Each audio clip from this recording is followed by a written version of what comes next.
What is up there, everybody? Citrus Aviation here with yet another video. Today we are here doing the 1000 subscribers interview special, and we are here with yesterday's Airlines. He has an awesome website where he reviews models, talks about airliners, and all kinds of cool stuff. So that being said, I would like to introduce him to the show. Hello everyone, good to be here. And with that being said, we are going to get started here. We have some interview questions as normal. For those of you who are interested, I usually will send these questions to the interviewee early so they know what to expect, and then they can give the answers. And some of these questions are taken from the audience. We're going to get started here with the first question, and that is, how did you get interested in aviation? Okay, that's an easy one to answer. I grew up in a town called Horsham, which is only about 10-15 miles from Gatwick Airport, and if you walked out my front door, you'd see the aircraft coming into land or taking off over the hill. And my dad used to take me up to Gatwick all the time. This is back in the 80s when you could literally go sit by the side of the runway in your car, or you could go up to the viewing terrace, which gave amazing views across the whole airport. So, you know, I was brought up on aircraft, and I was brought up on, you know, watching the planes at Gatwick, and it kind of just went from there, really. Alrighty, that's really cool, because a lot of us actually started getting into aviation from some airport, and maybe our parents take us to the airport. I know that's the case with HD Melbourne Aviation, and it also is my case when I was at a little airport called Pensacola, Florida, which is also the home of the United States Navy Naval Aviation Training Facility, which is really cool. But that's really awesome. And then what was your first flight? Yeah, I was quite young when I took my first flight, but I don't remember much about it, but I do know what it was, though I didn't get to the registration. It was a British Air Tours Lockheed TriStar, flying between Gatwick and I think it was probably Palma in Spain, you know, on one of those, you know, sun holidays, you know, inclusive tour trips. It used to be really popular before low-cost airlines came along. So yeah, definitely a British Air Tours TriStar. Do you have a model of that aircraft? Yeah, I do actually, because NG Models produced a British Air Tours TriStar quite recently. I think it was last year. So yeah, no, I do have that model in 400. Yeah. Yeah, I figured you would try to get it. Next question is, what was your first model, and do you still have it? I don't still have it. I started collecting models probably about 1986, which makes me sound really old, but I was only about 6 or 7 at the time. And my sister got me it, actually. She came back from Geneva from a school trip. They'd gone skiing, I think, and she got me a Shabak Swiss Air A310. I don't know if your readers are probably all too young to know much about Shabak, but Shabak are a German company, or they were a German company, and they produced these little 600 scale die-cast airliners way before that 400 scale or 200 scale existed, and even before Herpa existed in 500 scale. And they're all decaled. They had a team of old ladies in Germany that used to put the decals on by hand.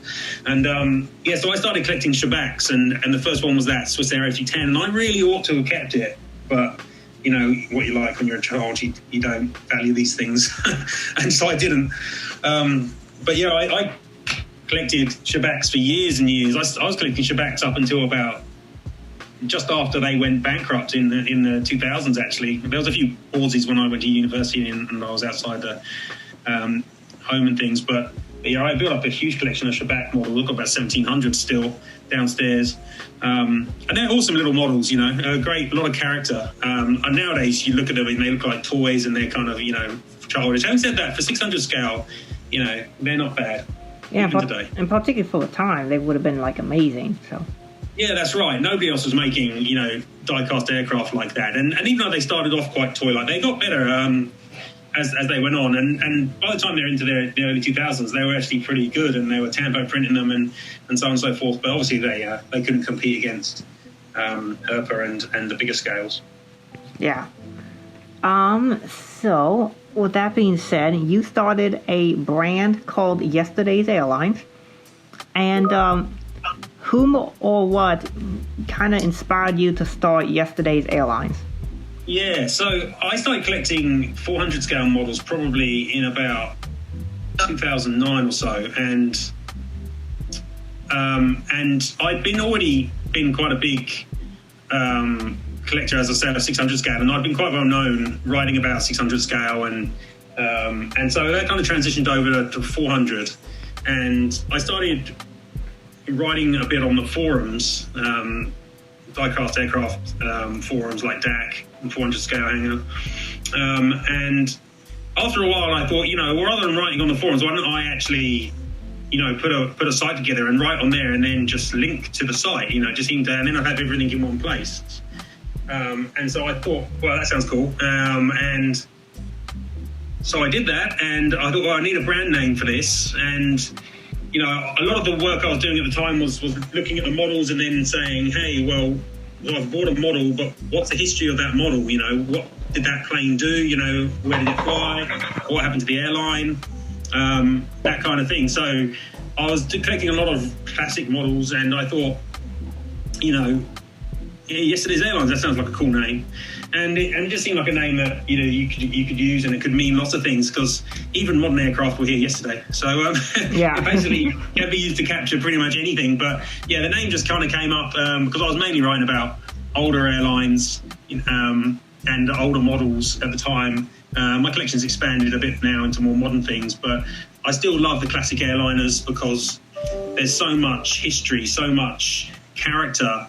You had a much wider variety of aircraft, Trijets and Concords, and and also you've got all these real characters in the industry, Rickenbacker and Bob Six and Wan Tripp and people like that, real titans who, they were kind of crazy people and they did amazing things, and it's super interesting to learn about all the amazing stuff that's happened in the past with the industry, how things have grown and changed, and I find that to be super interesting. Yeah, and I know some of these people in history that are really interesting to study, and a lot of the most innovative people have had some very interesting personalities, and unfortunately those types of people are in many cases sunned nowadays. There's a reason why Donald Trump has gotten so much controversy. But it's people like that tend to be really good at making money and building brands. So, yeah, that's right. I mean, nowadays a lot of these people wouldn't last 5 seconds in a business, would they? But yeah. You put people like Ted Baker who ran National, or Rickenbacker who ran Eastern. And these people, they're not even nice people, but they're super interesting people, the way they ran and the things they did. I mean, I wouldn't want to work for them, but reading about them and the way they operated is really cool. Yeah. How do you make your articles for your website, and what do you do with your website for anyone who wants to start their own website or aviation website? Yeah, I mean, it's you just got to start, I guess. I mean, obviously, I've like yourself, we've had an interest in aviation for a long time. So you obviously, you're keeping up to date. You're looking at important news sites like airliners.net. I've got a big library of aviation books. I collected magazines. You soak up the material, so you get a feeling for the way things work. And obviously, in the model area, you keep an eye on who's releasing what and what they're releasing, and you try and get as much information as possible. And so you get a feeling for the content, and then, starting a website's super easy. I mean, you just pick a provider. I mean, I use Weebly as my provider, and yeah, there are downsides to Weebly, but there are also massive benefits in the sense that it's super easy to build the site. And then it's just a case of, writing your material, which I guess is easier said than done, but at the same time, you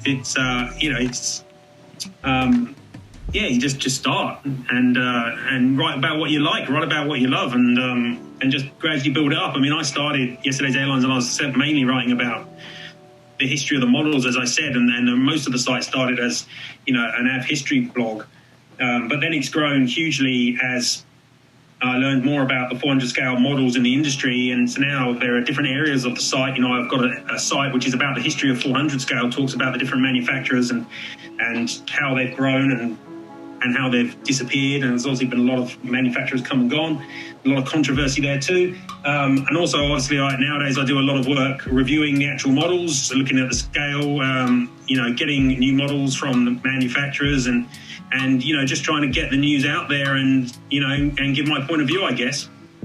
Yeah, which is really cool. And something that I can give as a point of suggestion for people who are watching this video, someone who's a professional graphic designer and do some web stuff. All you really need to start a website is you need the hosting for your website, you need a URL, and then you need a website builder. And there are free ones that you can use like Weebly. I personally use WordPress, which is free to use. It's an open source website creator, and there's lots of great templates that you can use. I use one called Elementor, which is an open source template. They do have a paid version of it, but the free version is actually really good. And really the only expenses really to the website are the hosting, which is the most expensive, and then the URL. And you can usually do all that for about $50 a year or something like that. And you can have a nice website put together. Yeah, definitely. It's super easy. And it obviously, like I did with yesterday's Airlines, it pays to kind of think about your brand as well beforehand, because obviously you don't want to have to change your URL, you don't have to change all your branding halfway through. When you get popular, you want to start, with something that's going to last and something which people will remember. So give that a bit of thought. But as you say, actually setting up the site, getting choosing your provider. I mean, the internet's full of different people who can help you there. WordPress, as you say, Wix, Weebly, and they've all got really easy to use tools, and usually they're free to a certain degree anyway. Mm-hmm. Yeah. And WordPress is a bit more complicated, but that's because they have so many options. But once you figure it out, it's really pretty good. But yeah. What makes your website and YouTube channel unique from other people who do model aviation? Well, nobody else is doing what I do, to be honest. Nobody else is writing about the history of their models.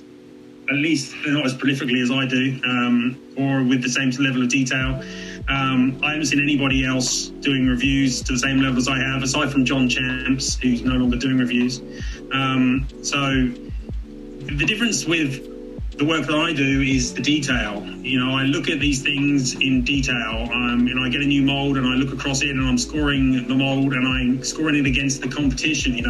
I'm not just getting the model and saying, hey, that looks pretty. I'm looking at it and going, hey, look, that's in the wrong place. This is the wrong shape. So there's a lot of detail to the work I do, and I guess that's what makes what I do unique. And I think that's one of the reasons why I'm loved and loathed by different manufacturers, depending on who they are and how friendly they are. You can probably for those of you watching this video, you can probably guess which of those manufacturers are in which category. That's right. And if you want also good 1/200 scale reviews, I would recommend checking out 777 Die Hard Forever or Midget HD. Unfortunately, Midget HD doesn't make videos anymore, but he had really good reviews. And that's right. I don't know much about 200 scale at all. I mean, I'm so focused on 400 scale. I'm a big 400 scale collector, but the only time I dip into 200 scale is when NG send me one of their new 200 molds for review, which I've done a couple of times, but it's not really my forte. Obviously, I can review a mold sample against the real thing, but I don't know a lot about comparing it to the other molds that are around. So yeah, 400 is definitely my area of expertise. Yeah, and when I was making my new review system, which I just did a video on, at least at the time of this recording, that video just came out yesterday. But I based my new 100-point review system off of Mitch HD's videos and of course your great website, because you go into such detail, and obviously I wanted to do high detail reviews, but I was reformatting it because my videos were getting too long and that YouTube didn't like that because it didn't get very good stats. So I've now compacted it to where I still put in a lot of detail, but they're about 10-minute videos, and so that seems to be working pretty well. But that's right. You got, with a website, you can put in a little more detail because usually people will stay to read for longer than they'll watch a video. So. Yeah, well, that's the thing, isn't it? I mean, I've got, obviously the website is my primary avenue of material, but I also post a lot to Instagram and I've got the YouTube channel as well. So I I've got, lots of different mechanisms to engage, and obviously the benefit of having your own brand and your own URL, as you say, is that you're not necessarily beholden to YouTube or Instagram. It's your own place. It's your own fiefdom. You can do what you like in that space. I mean, you can still use YouTube, you can still use Instagram and produce material for those, but at the same time, you've got your own place, which is yours, and you've got full control over, which is good. Yeah. So obviously you have your website, Yesterday's Airlines, which is a fantastic website. But why did you also start doing YouTube videos? Yeah, actually, the YouTube channel's been around for a long time, actually. It just hasn't been used very much. I've actually had that YouTube channel probably for as long as I had the website. But I only did a couple of videos on it in the past, and that was mainly because I was focusing so much on the website. So just in the last 6 months or so, I started doing a lot more YouTube-related content. And I think partly the reason for that was that, as you said a few minutes ago, I think that a lot of people don't want to read long-form content anymore. You damn kids. Lazy buggers. And but there's different audiences, basically. I mean, a lot of the older collectors, a lot of them, collectors interested in a lot of the detail, are happy to read the website. And then a lot of younger collectors, I think, are more interested in using Instagram and using YouTube and watching videos. I know my kid he loves YouTube and watching YouTube reviews. So I thought, well, let's try and expand the audience. Let's see if we can appeal to different people. So I just started, doing a few videos, and I was just trying to see, if I could do the videos quickly and easily, and then I would do. And if it was going to take me forever and ever to do the videos, then I'd stop, because the focus is in the website, and I want the website to still remain the primary area of information. But the YouTube videos have proven to be quite easy, and also, video is better suited to some areas of the work I do. Like when I'm looking around my collection, then it's much better to do videos than it is to do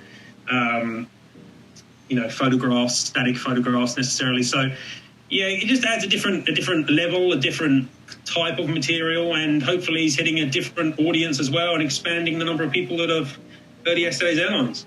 Yeah, so that's really cool, and I want to welcome you to the YouTube platform. Go subscribe to him. There'll be links for both his website and channel in the description. Maybe I'll probably put your Instagram down there too if I remember. But we'll do that as well. So next question is, why do you like to collect classic airlines? Because so a lot of viewers who watch this video don't collect classic airlines, and they're interested in why do people do that. Cool. Well, I guess partly because I'm a little bit classic myself, being, in my early 40s. So I grew up in the 1980s and the 90s. So I've got an affection for the airline industry at the time, but also because the industry is just so much more interesting in the past. I mean, if you look at the US nowadays, there's probably less than 10 major airlines. There's only 3 or 4 that you actually could probably consider major airlines. But if you go back only 20, 30 years, there were 30, 40, 50 airlines, and they're all fighting it out to find their place. And there's a huge amount of intrigue and events and some really cool and exciting old liveries, not all this Euro white, rubbish that you see nowadays. There are some really dire liveries out there at the moment, but in the past, you had all these cheap lines and really cool colour schemes. And so the models are, more interesting, and you've got all these interesting types. It wasn't just 2 engines under a low wing. You had, TriStars and DC-10s, you got DC-8s, all these really cool and exciting plane types. So it's just much more diverse, more interesting. You've got these characters, you've got all these cool aircraft types, you've got these really interesting airlines with amazing histories and beautiful colour schemes. And yeah, it just adds up to enriching, the collecting for me. Yeah, and like there was deregulation, the transition from props to jets, all kinds of interesting things. Like what's happened since really 9/11 for aviation? Not a huge amount. Not a lot, just lots of consolidation, really. Yeah, that's true. Nothing else, And then another major part of your collection is more modern Chinese aircraft. So what makes that such an interesting area of collecting for you? Yeah, well, I mean, there are a couple of things. Firstly, I have to kind of stop collecting some point, in the sense like I can't collect everything. And so I had to decide if I'm going to collect modern aircraft, which is important for the site as well as for my collection, then I had to pick an area. So I thought, which area should I pick? Well, for starters, the Chinese industry has grown enormously. I mean, there were only 200 or 300 aircraft in China in 1990, and now there's like thousands, and it's going to be bigger than the States market soon. So you've got a huge growth and a huge diversity of airlines. It's not like the US where you just got American, United, Alaska, and Delta. In China you've got the big three, but you've got the Hainan group, and there's a huge number of other airlines associated with all of these groups. Shenzhen, Shandong, Sichuan, so on and so forth. And they've got interesting colour schemes, again, often quite retro colour schemes. So that makes it interesting. And of course, the other thing is all the manufacturers are based in China. So they all make Chinese airlines. Yep. And there are 1 billion Chinese people who can buy them. So if you're looking for a Chinese airliner, it's going to get made. So there's a huge range of models to collect from China. That's fact. Really interesting stuff going on in China. China is an interesting market, particularly with the changes that have happened there. But some other markets I find interesting are like Vietnam, India, a few other Asian countries that are really expanding their aviation market. Particularly in India, some of the traditional airlines like Air India and Jetstar are kind of falling apart, and other airlines are coming in to take their place. So interesting stuff happening. Yeah, definitely. And so that brings us to your review system. So obviously you're famous for your reviews. So would you just like to real quick go over your review system and how did you come up with it? Yeah, that's a good question. You've obviously got to think of a way that you can review without getting too problematic. So you've got to think about what your maximum score is. And obviously, as you do and as John Chanty's do, you can do scoring out of 100, which is, it gets quite difficult to score out of 100 unless you've got lots of categories. And then your videos start getting long, like you said. And I'm focused on the models, so I'm not reviewing the box. And I noticed that you reviewed, I looked at one of your videos and you reviewed collectability, I think was one of the categories you reviewed. Yes. Which is pretty subjective, but still valid, So I tend to focus on the model itself. So I came up with it as, 10 is obviously a good number that everyone, is used to seeing. So for each category of the reviews, you can get a maximum score of 10. And the first category focuses on the mold, which is a critical part for me for any model, that the mold is good. If you've got a poor mold, then you're going to have a poor model regardless of how nicely they've done delivery, in my opinion. So, for example, I never buy the Phoenix 747-400 because I think that mold is awful, possibly one of the worst that's ever been made in this scale. So, firstly, the mold is vital. So that gets, 10 points, potentially.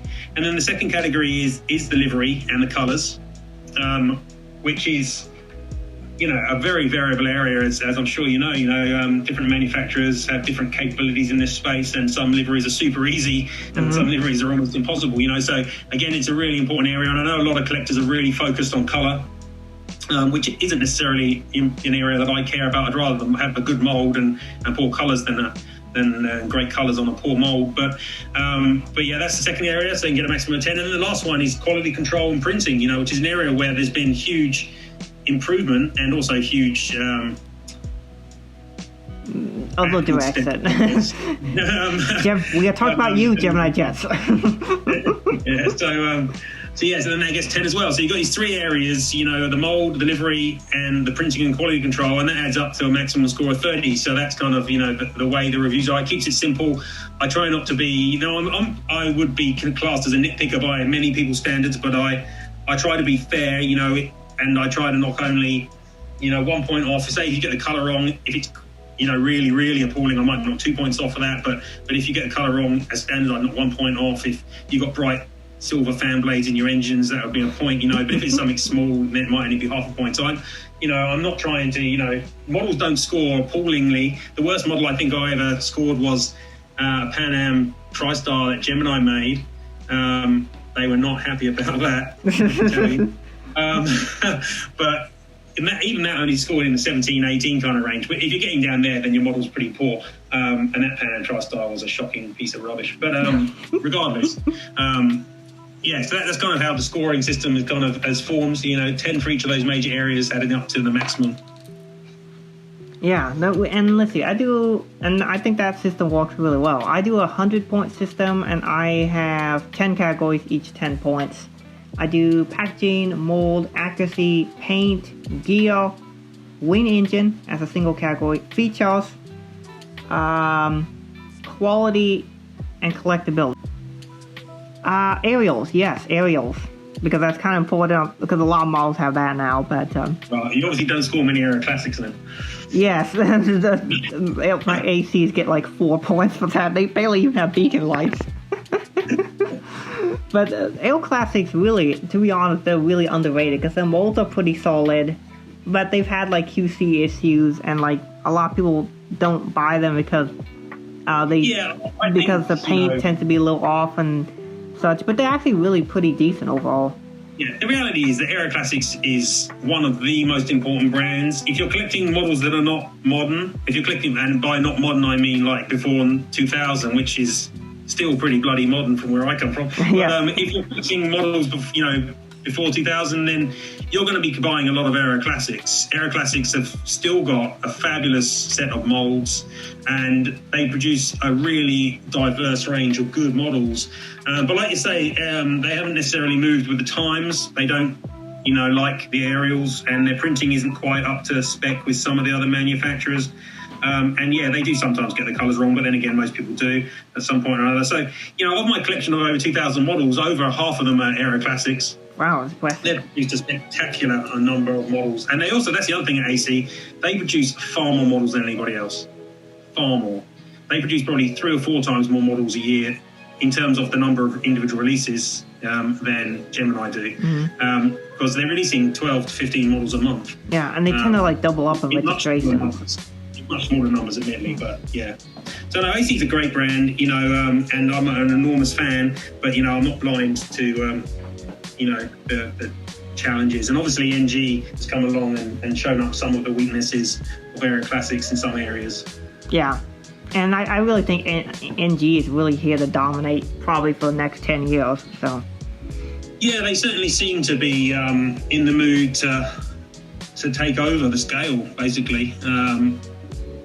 Releasing quality and the quantity of models they are making, and producing the number of new molds they're making. It's hard to see how all of the existing brands can survive if NG continue to do what they're doing, which is releasing huge numbers of high quality models, both retro and modern. Mm-hmm.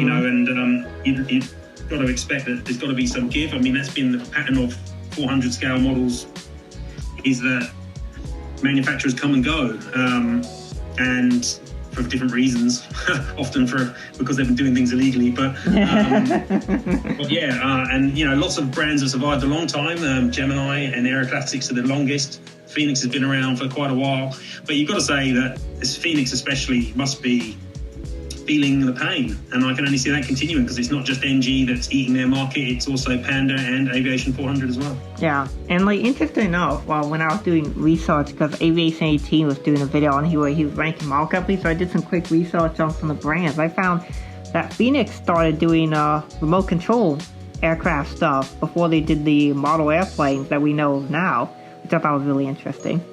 Well, the irony is that Phoenix is a brand that, when it first came out, was hated by people and considered to produce low quality rubbish. I've got the history on my site of Tucano line, which was the predecessor brand, and basically the factory that produces Phoenix, they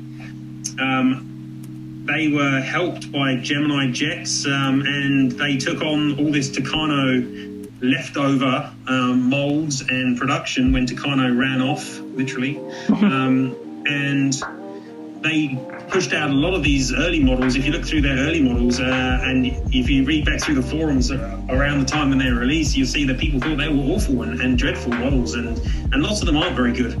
Phoenix have really grown since then. Having said that, Phoenix are my least favourite brand of the existing brands, but yeah, they certainly seem to have a strong place in the market still, especially in Asia. Yeah, the one thing that I really like about Phoenix are the 777-300s. Those are really nice. This is where you and I was just watching your video on your JC wings, and this is where you and I disagree. I think the Phoenix, it's a nice model, but it's drastically inferior nowadays to both the JC wings and the Aviation 400. So even there, I think Phoenix is behind the curve. And if you look through Phoenix's mold catalogue, there's really nothing that isn't done better by somebody else except the A380 and 747-8. Yeah. I personally don't buy Phoenix narrow bodies often at all. Their 737s are pretty poor across the board. The A321 has the wrong wing. It's more like a cheap Tu-204. Their A320s are okay. I don't rate their 787s. I don't rate their 747s, or at least the classic ones. The 76 is okay, but again, it's nothing special. You know, the A330 is okay as well, but there's so many people making A330s that their one isn't the best. Their A350 is pretty rubbish. So if you look across Phoenix's catalogue of molds and you look at them objectively against other people's, you're going, you know, I wouldn't buy their models. You know, if you're looking for an A350, you should be buying Aviation 400. If you're looking for a 777, you should be buying Aviation 400 or JC wings. If you're looking for a 737, and if it's an 800, or you should be buying NG. You know, so unless you've got a real reason to buy Phoenix nowadays, I don't really see it. But then again, they do seem to have a lot of people who still are buying their models, and I guess a lot of people just don't know or care enough. Yeah, like there was only two. Like, I've only had a few Phoenix models, and the only ones that I actually really like are the 333, and I was pleasantly surprised by the Wow Air Airbus A321neo, mostly because it was so much better than the Gemini one, which was terrible. Like, the Gemini one is like the wrong color; it's pink. I like that one because it was decent, but I like the 777. Now they've gotten the new JC Wings mold. The JC Wings one is better, but I still like the Phoenix one, although, you know, I haven't tried Aviation 400 yet. The Gemini Jet one, not that great, but, you know. Yeah, no, it's not a bad mold, you know. I mean, it's you know, perfectly respectable. I've got several Phoenix 777s, but at the same time, if it was a choice between JC, Phoenix, or Aviation 400, it would be the Phoenix in last place for me. Yeah, but you've always got to contend with the fact that JC Wings released their model so incredibly late, which is annoying. I get to wait a year for them. Yeah, exactly. So it's a bit of a wait, you know. Yeah. And then, so that being said, next question is, what is the model that's gotten the best score in your range system?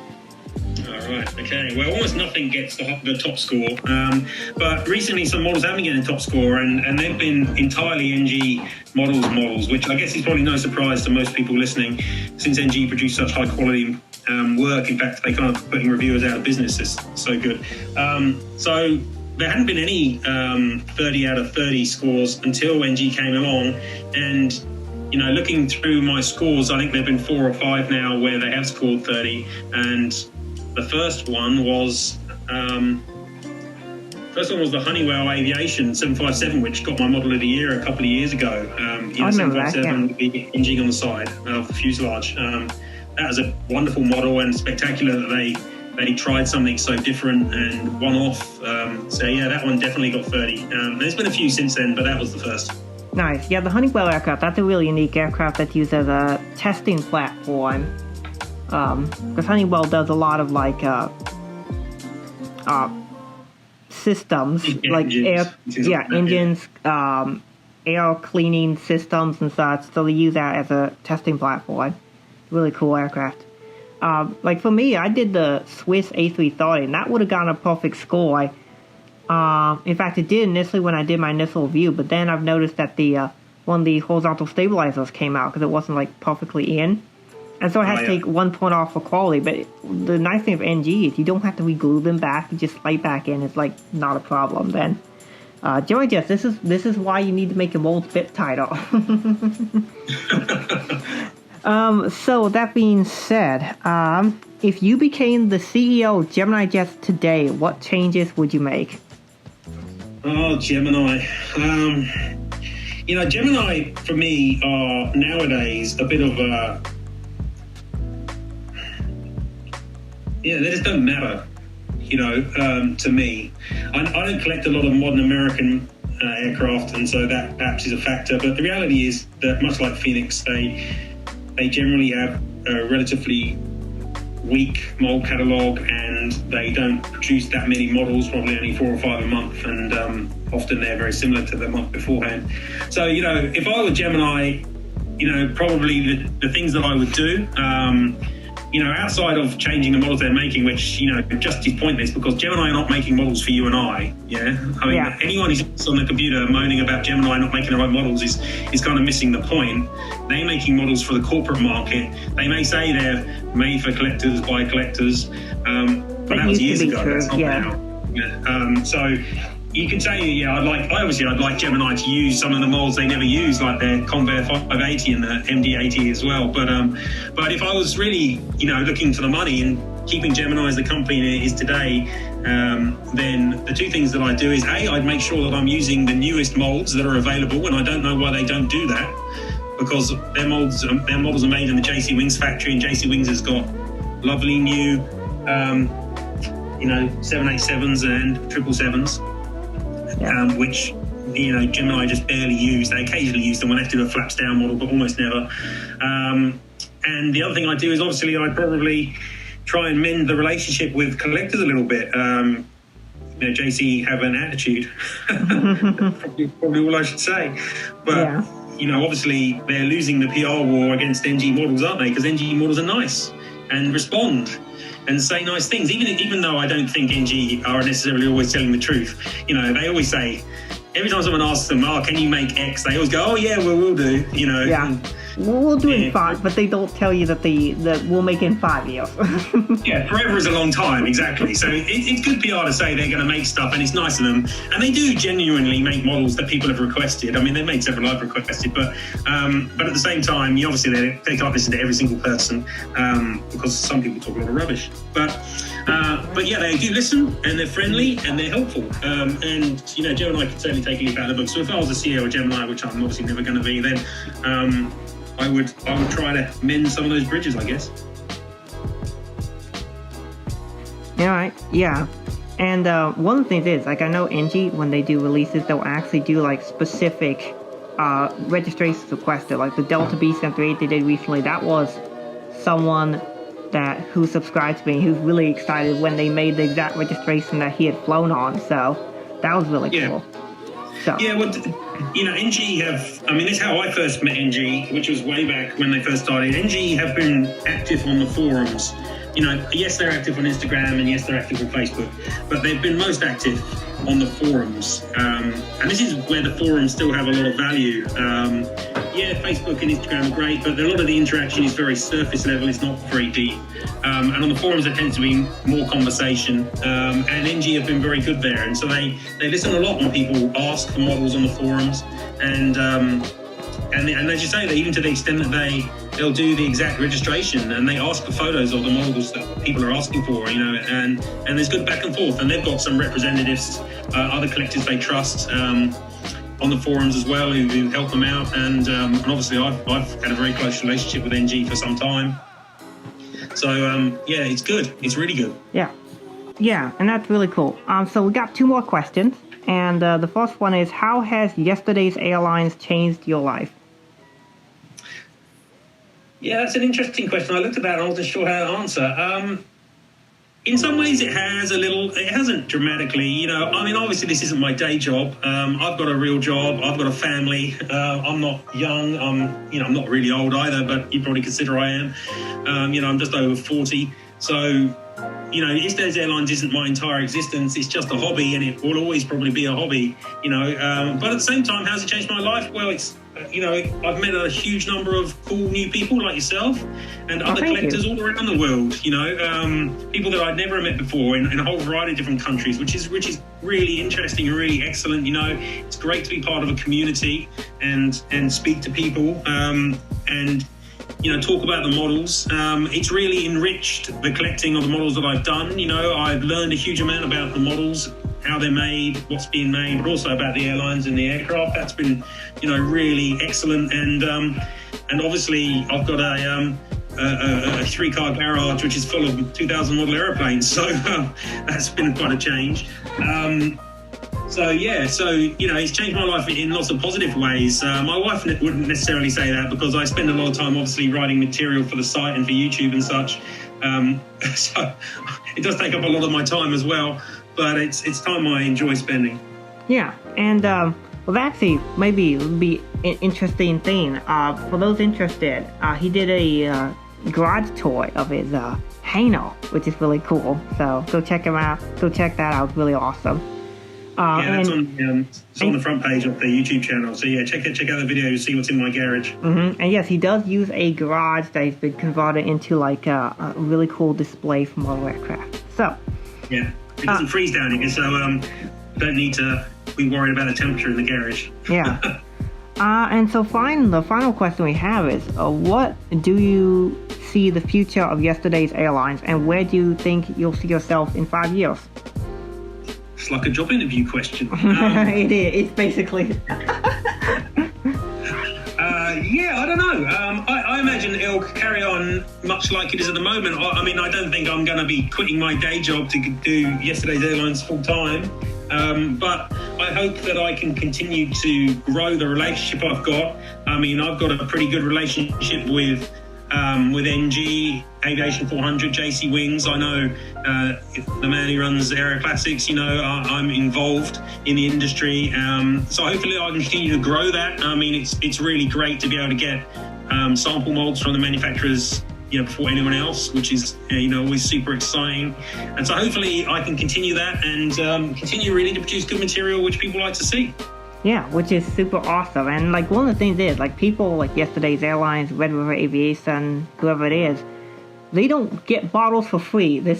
We have to do work to buy our models. So it's not like we're privileged or anything. We do have to have a job behind the scenes, so we help pay for the models, because models are expensive. And they are expensive, especially when you're paying in New Zealand dollars. I've been lucky. I mean, I do get the occasional free model here and there, but not many. Most of the models I buy, I have been buying myself. I've got over 2,000 models, and I paid for, well over 1,980 of those models. And as you say, it's super expensive. So this is just a hobby, and it's a great hobby. I really enjoy it. But yeah, I probably should. My wife would certainly say I should be concentrating more on other things. I bet she does. But I want to thank you so much, Saul, for coming on. It's been an honor to have you on, and it's really awesome to have one of the leaders in the model aviation community on for this episode. So I want to thank everybody for 1,000 subscribers. I realize this is going down faster. I'm at 1.1K. That's because arranging these videos takes quite a while, and the video edit takes a while too, like 4 to 6 hours each one of these interviews. But it's really been awesome to do this, and I want to thank you for coming on. And to end the video, do you have any parting words?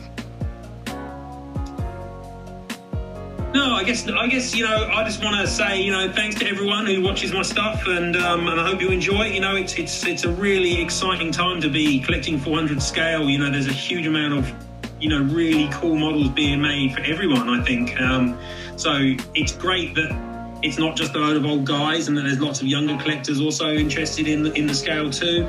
And it's a really vibrant scale at the moment. So I'm super excited to see what this year's going to bring. There's going to be loads of cool new stuff arriving, I'm sure. So it's a great time to be in model collecting, I think. So I want to thank you all so much for watching this video. I want to thank yesterday's airlines for coming on and doing this interview with me. So with that being said, I hope you guys enjoyed the video. Thank you for watching. Have a great rest of your day, and God bless you.